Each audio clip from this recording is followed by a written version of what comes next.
මේ අවස්ථාව වන විටත් අපිට දිස්ත්‍රික්කයේ වාර්තා වෙලා තියෙන සමහර ස්ථාන ඇත්තටම අපිට තොරතුරු සනාථ කර ගැනීමේ ගැටලුත් තියෙනවා විශේෂයෙන්ම දවස් 3ක පමණ කාලයක විදුලිය සංදෙලා තියෙන හින්දා දැනට අපිට Vision Care sunglasses. Style with protection. වාර්තා වෙලා තියෙනවා මරණ 20ක් එකම තවදුරටත් අතුරුදන් වීම 10ක් එකම ආරක්ෂිත මධ්‍යස්ථාන පිසුරක්ෂිත මධ්‍යස්ථාන විදියට මධ්‍යස්ථාන 47ක් මේ වෙනකොට ප්‍රාශ්ලිකම් කොට්ටාසවල පවත්වාගෙන යනවා. Start your degree after O-levels. Call IIT on 0766 760 760. ලේසි ඕනෑම ATM එකට යන්න. රන් කාසි දිනා ගන්න. ලංකපේ. ඒ වගේ පවුල් 589ක 4300ක පමණ පිරිසක් මේ වෙනකොටත් රැඳී සිටිනවා. අපිට තිබ්බ ප්‍රධානම ගැටලුව තමයි හඳු නායම් හා ගස් කඩා වැටීම නිසා විදුලිය විසන්ධ වීම සිද්ධ වුණා. ඒකම ප්‍රධාන ජල සම්පාදන මණ්ඩලයේ නල මාර්ගවලට දෙල්ලෙස හානියට පත් වෙලා තියෙනවා. ඉන්ද විදුලිය හා ජලය සැපීම ගැටලුකාරී තත්ත්වයක තියෙනවා. අපි දැඩි පරිශ්‍රමයක් යොදලා ඊයේ මාතලේ නගරයට විදුලි සැපයීම යථා තත්ත්වයට පත් කරගත්තා. විශේෂයෙන් මාතලේ රෝහල හා Once you go Robiolac, there's just no turning back. Robiolac. ජල සම්පාදන මණ්ඩලයට අවශ්‍ය විදුලි සැපයීම ලබා ගන්න පුළුවන්කම හම්බුණා ඊයේ හවස වරුවේ.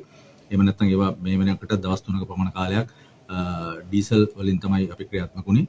අපිට තියෙන ප්‍රධාන ගැටලුවක් දැනට මතුවලා තියෙන ඉන්ධන සැපයුම් කරගන්න අවශ්‍ය වෙලා තියෙනවා මාතලේට. ඒකම අත්‍යවශ්‍ය ආහාර ද්‍රව්‍ය. මොකද සැපයුම් මාර්ග දින දෙක තුනක් අවහිර වෙලා තිබ්බ නිසා මේ සැපයුම් වල ලැබීමේ අඩුවක් තියෙනවා. එහෙනම් අපි ඊයේ කොළඹත් එකත් කතා කළා. දැනට මාතලේට එන්න පුළුවන් මාර්ග විවෘත වෙලා තියෙනවා බොහොමයක්. ඊවෙනකොට එහෙම තත්ත්වයක් තිබෙන්නේ නැහැ. ඒනෝ අත්‍යවශ්‍ය ආහාර ද්‍රව්‍ය අපිට ලැබුණොත් ඒකම ප්‍රමාණවත් ඉන්ධන ප්‍රමාණයක් ලැබුණොත් විශේෂයෙන්ම අත්‍යවශ්‍ය ආයතන වලට අවශ්‍ය ඉන්ධන අපි දැනටමත් සංචිත විදිහට ගබඩා කරලා තියාගෙන ඉන්නවා.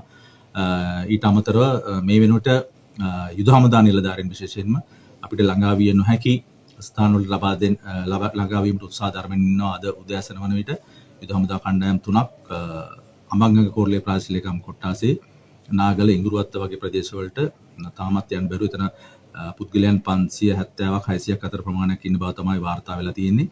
ඊට අමතරව රිවර්ස්ටන් මාර්ගය, ඇල්කඩුව මාර්ගය, එතකොට තැන්න ඕවිල් කන්ද පාර, යටවත්ත මාර්ගය අවහිර වෙලා තියෙනවා ප්‍රධාන මාර්ග විදියට. සමහර ඒ මාර්ග අවහිරතා හින්දා ඒ ස්ථාන වලට ළඟා වීම හා සැපයුම් ලබා දීම දුෂ්කර වෙලා තියෙනවා.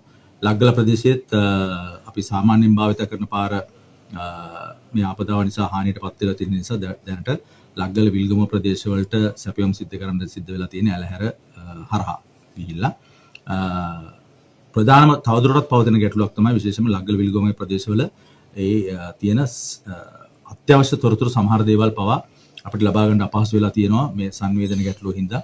විශේෂයෙන් දුරකථන බොහොමයක් තාමත් ක්‍රියාත්මක වෙන්නේ නැහැ.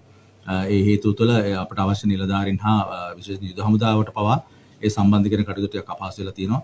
සමහර ප්‍රදේශ තියෙනවා මේ වන විටත් නායම් කටයුතු තවදුරටත් සිද්ධ වීම අවදානම මත නිලධාරීන් මේ ප්‍රදේශ වලට යෙදවීමේ පවා ගැටලු ඇති වෙලා තියෙනවා.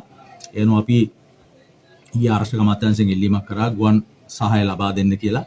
මම කලින් සඳහන් කර නාගල ඉගුරුවත් වගේ ප්‍රදේශවල ඉන්න පිරිස් මුදා ගන්න තියෙන පුද්ගලයන් මුදා ගැනීමටත් සමහර විට අපිට අත්‍යවශ්‍ය ද්‍රව්‍ය එතන සපයන්න සිද්ධ වුණොත් ඒ සඳහා සැපයීම් කරන්නත් අවශ්‍ය ගුවන් සහායත් අපි ඉල්ලලා තිනවා. අපි බලාපොරොත්තු වෙන අද දවස තුල ඒ අවශ්‍යතාවය ඉටු වෙයි කියලා.